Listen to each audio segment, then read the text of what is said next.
In Ecclesiastes chapter 10 through the 4th verse of chapter 11, we find a poem. And I'm going to offer you a few lines out of that poem that really stand out, but I'd encourage you to go read the whole thing. Here's those bits. Dead flies make the perfumer's ointment give off a stench, so a little folly outweighs wisdom and honor. That's the first verse.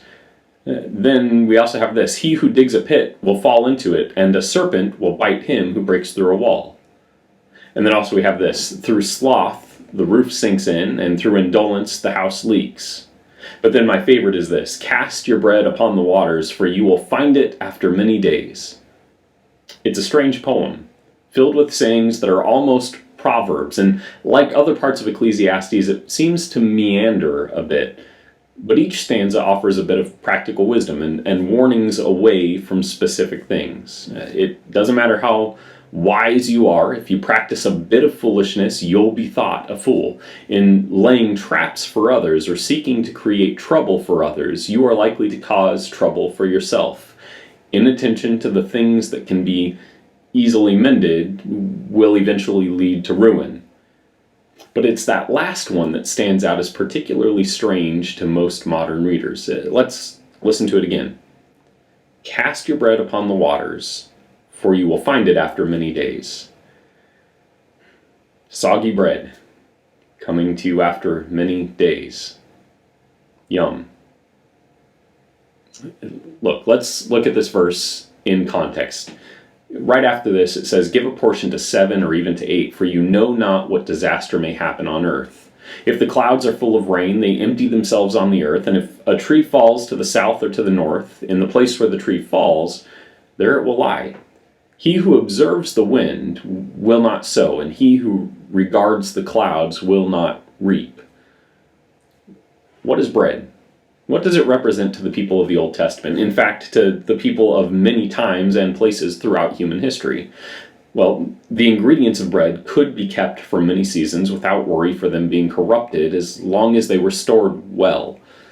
Bread was also a sure thing in many ways. Under good management, bread was available even in famine. That's actually a significant plot point in the story of Joseph and his management of the affairs of Egypt at the end of the book of Genesis.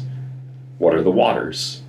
In the ancient world, water bore many complex meanings for people. They were feared because of their unpredictability, but they were cherished for their fertility. The banks of rivers were great places to plant crops. Water was not a sure thing, and just like it was unpredictable, it was also precious.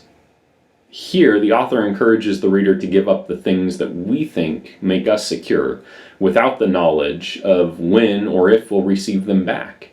Verse 2 tells us to give portions to 7 or 8. Share what you have boldly. Does it lessen your sense of security? Absolutely.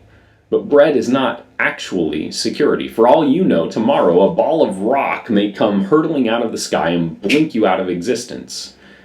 Or it could just be a Saturday. Bread won't save you from the first, and if tomorrow does prove to be just a Saturday, you'll have made this world a little more like the kingdom of heaven for someone else if you give them a portion of what you have. And the final verse of this passage tells us not to spend too much time trying to read the signs of the times in our evaluation of sowing good in our world. If we wait for the winds to die down, we'll never sow goodness. If we wait for rain to bless our fields, we'll spend all of our time waiting instead of planting. I love you. And my prayer for you today is that you will give abundantly. Give to your neighbors. Give to charitable works. Give to your home congregation. You don't know what tomorrow may bring. Maybe it will be the end of your ability to give. Maybe it will just be a Saturday. But if you wait for just the right time to sow good, that time may never come. And your time may end before it does.